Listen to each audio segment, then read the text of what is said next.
Hey guys, it's Megan Moore from thebeautysnoop.com. Thanks so much for tuning in for my winter look reveal. Today I am taking you through my Sombre tape-in extension process. And if you've never watched any of these videos of mine before, let me just remind you that I am a professional, have been doing hair for 13 years, and I never recommend trying this at home.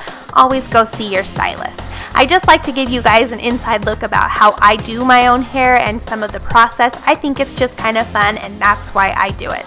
So to get started, I am mixing up some lightener here. A Sombre is a subtle ombre, so it's just a very subtle lightening at the end of the hair, and I am doing this on an extension. I felt like it was time to just shake up my hair. I hadn't had a kind of a major change in a while, and I wanted to have some long hair while the cold weather was still here, because that's just the easiest time to wear extensions in my opinion. So I am using my lightener here to just lighten up the ends. You can see I'm really saturating the very tips of the hair because I want them to be the lightest, and then through that mid shaft I'm just lightly feathering the lightener because I don't want it to lighten too much there. The focus is really on the ends. And then I'm just taking another foil and sandwiching the top just to keep the lightener from drying out, and then setting it at the side and moving on to the next piece. I'll give you another look at one of them here. Again, just feathering through that middle section very lightly to just kind of blur the lightener in so that there's no harsh lines.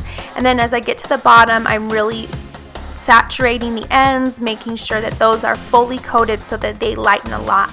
Just keep in mind that this bleach is a blue bleach, so that's going to help get rid of that goldness that can happen, or that yellow brassy tone. That helps. And then I also have a bond repair solution in there. I use Olaplex, and that is going to help again combat some of the brassiness and keep the hair from getting damaged. After the hair has been processed, it just needs to be blow dried so that it can be put in, and I'm just using my Harry Josh blow dryer here. It's my favorite, of course, and I will leave a link to that blow dryer down below if you're in the market for a amazing professional hair blow dryer. Starting to install the extensions here, working from the bottom up and just parting off in horizontal rows. These type of extensions, like I mentioned before, are tape-in. They are wefts of hair, human hair, that are sewn onto little tape strips. That tape is used specifically for hair. It is very sticky and tacky, and it does not come out easily.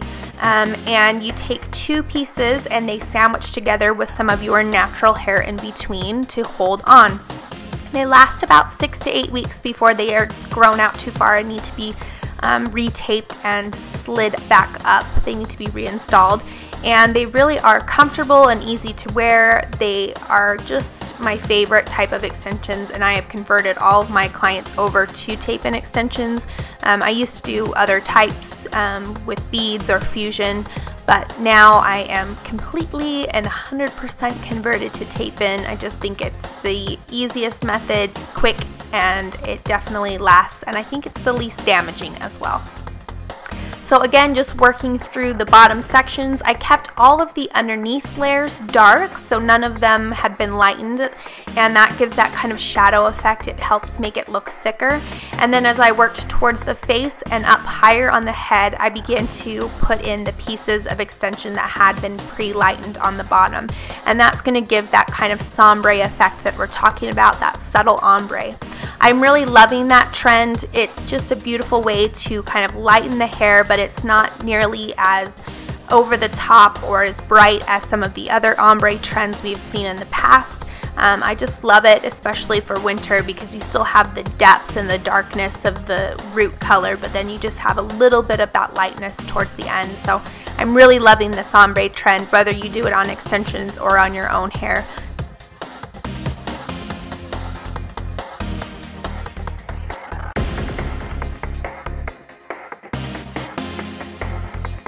So here you can see that I'm putting an underneath weft underneath a section of my hair right on that part line that I've got. And then I will take the top section and press it together with some of my hair in between, and that will create the bond and hold the extension in place. Alright, so now I've got all of my hair in place, and you can see that I'm looking very cray-cray at the moment. So now it's time to cut the extensions in, and I always recommend doing this. You know, it's hard because especially if you get extensions, you pay a lot of money, the hair is expensive, and you may not want to cut any of it. You think, I just added all of this in, why would I want to cut it? But let me tell you, if you don't cut it, you do look cray-cray. Here's the thing, it needs to be cut and blended in. If you don't do that, it just doesn't look natural. And you can see here the difference between the side that's been cut and the side that hasn't. The length that I took off really isn't that much, but look how much thicker the side that has been cut looks. Look how much healthier, looks so much better, it looks so much more blended.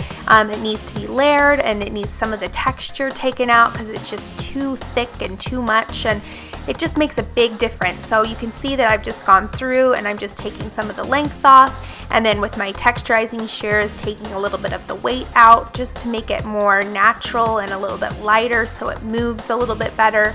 All of those things are crucial when wearing extensions, and the more well done it is, the better it looks, and the less likely people are to know that you're actually wearing extensions. So I think it makes a big difference, and I highly recommend that you do some research when you're wearing extensions and find somebody that knows what they're doing and pay the right price to get it done right.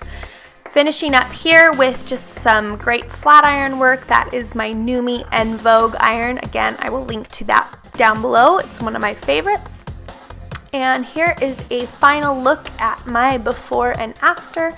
And I've got more videos like this on my YouTube channel, and of course on my blog. Be sure you visit me over at thebeautysnoop.com, and I'd love for you to subscribe to my YouTube channel and of course to my email newsletter. Thanks so much for watching. Love you guys. Bye.